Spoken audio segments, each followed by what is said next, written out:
A Tale of Two Hygienists presents this week's TIPisode. Quick and easy tips to keep you up to date and presented by the experts in the profession. Now, get ready for your unofficial TIPisode. Hello there. Oh, what a treasure we're bringing to you today. Andrew and I are going to do a TIPisode together. Hey, hooray. I mean, look, is that a treasure or is it going to be hurtful for people's ears to listen to both of us on a podcast again? It's been a minute, but I'm very excited about this TIPisode because we're partnering with Halyard, and I'm really happy that we get to tell everybody about a company who makes products that are living on their face every day. Yeah, well, I think it's funny also because, you see Halyard and you think of them in a different direction than what we're going to go in today. You think of gloves, right? Like Halyard's been my glove company for so long. But that's not what we're going to talk about today. Yeah, we're not going to talk about, even though they make one of my favorite gloves, we won't get into that. We're going to talk and chat about some supply chain management, but also I would like to kick it off talking about their N95, if I may. Oh, please do. I think this is, okay. It's a hot topic, obviously. It has been for many years, but now it's such a mandatory thing. Right. And so in 2020, we all got real comfortable with some N95s. We all probably learned about fit test. What? I just can't let it pass. I mean, you said we all got comfortable with an N95. I don't think almost anybody was comfortable having to wear an N95. That's definitely very subjective, right? Right, exactly. Oh, well, that actually is a great way to go into this because I don't necessarily personally, this is just me, don't have a problem with breathing in an N95. I have these giant cheekbones and it's like a pressure thing for me, and it's anatomy thing. Like the bridge of my nose, I feel like isn't long enough for something to pinch in the right spot that it doesn't occlude my nasal tissue, but then also I can wear loops. Like it's the whole thing, right? Now your face dimensions are kind of a little bit, they're a little wonky. A little bit wonky. I have weird ear holes too, if anybody wants to know that. But my face is a little wonky. So I was kind of a mask snob before 2020. Mm-hmm. So looking at N95s, I don't know. I didn't think it would be that hard, and it really was hard for me. I failed all of my N95 fit tests. Wow. And if anybody failed their fit test and had to taste like the bitters that can just for a quick second, for those of you who are not compliant, or maybe I don't know, people who have never done a fit test, my fit test maybe was a little bit different than what your fit test. Mine was a smoke one. And can you smell this? Oh, yeah, they come in. Yeah, they do have different ones out there. There's the smoke and then like the bitters that get kind of pumped into it. I actually got certified to give fit test after a while because we were all like in desperate need. And they're like, Michelle, this never works for you. Why don't you just do your own? So please go get certified. Yeah. Do it on your own time. Don't waste all of our time. Yeah, of course. Exactly.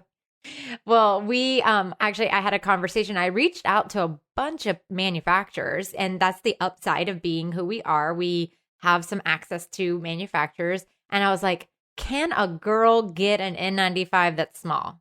Like, I understand that the supply chain is like crazy right now.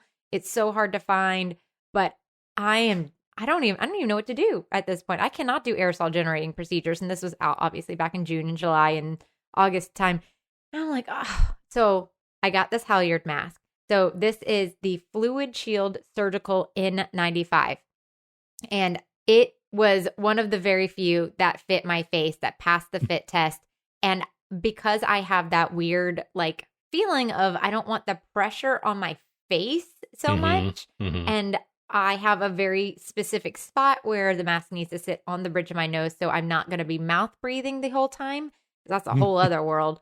This one worked for me. So I was really super excited to find it. You can definitely find out more if you head over to their website, but it is the Halyard Fluidshield Surgical N95 mask.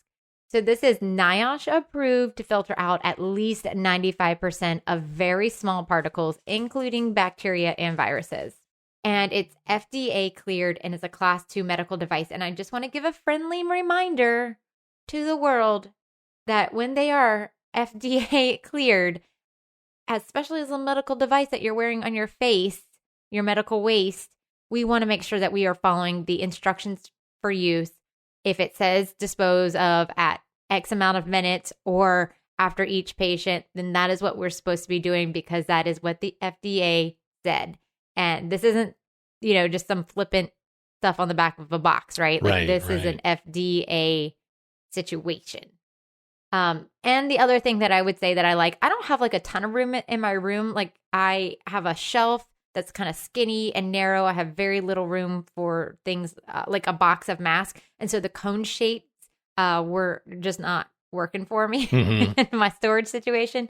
And these fold flat. So I really did appreciate all of that. I like, so they fold flat and then you unfold them. I like the shape of them. And I don't know why I like the shape of these ones so much. They call it the duckbill for the breathing, and they call it a breathing chamber. And I think that's such a fitting way of describing it. It is. So I'll stop rambling about my experiences because I know you want to, and I'm excited to learn a little bit more about the supply chain management, which is something that we had not thought about when we bought our supplies. Absolutely. But before I do, I must warn you though, some of this might be a little bit boring for some. Other people are going to be like, wow, this is so incredibly fascinating. So before we can talk about supply chain management though, we do need to identify like the supply and demand. And I know that you've all heard that term before, but it's a basic concept where the amount of the supply and the amount of the demand affect the cost of the product. So in a situation where the demand is low, suppliers will generally limit the amount of the production to keep the price or the value of the individual item kind of in a stable range.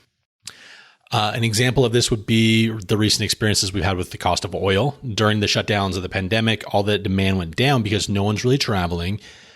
People are still using kind of smaller mechanical devices, mowing their lawn, things like that. But the bigger machinery, since everyone was shut down, wasn't being used. So the consumption of the gas and the oil was greatly reduced. So because of this, there are organizations that control oil production. And so they decided that they were going to slow down the production of it to keep it a steady pace with the consumption. There's a whole nother thing about oil reserves that we're not even going to get into. But conversely, though, when the demand is high, the manufacturers will really try and ramp up that production. You want to have that always be in supply for your customers. And by doing so, generally, of course, they're going to see an increase in sales and it'll be happy for everybody. So the cost of an item is generally due to several factors, though. In addition to supply and demand, you have labor costs, shipping costs, costs of raw materials. There's just so many other things that are factored in. And as the world has kind of changed, we've gone from a localized supply chain. So think like you'll have a local company goes out, cuts down some trees. They'll either them or another company will come in, haul those trees to the sawmill. The sawmill will do its part. They'll then sell the lumber to a lumber yard, or they'll have a lumber yard themselves, or they'll send it out to some one of these local, maybe hardware stores or things like that. And that's when the consumer will go in and purchase, a plank of wood or whatever. So as we move from that to more of a global supply chain where your raw materials might be from one part of the world and then they're shipped to another part of the world for manufacturing, and then another part of the world will maybe assemble those things. There's all sorts of, everyone's doing a little bit here and there at a reduced cost compared to where they could do it locally.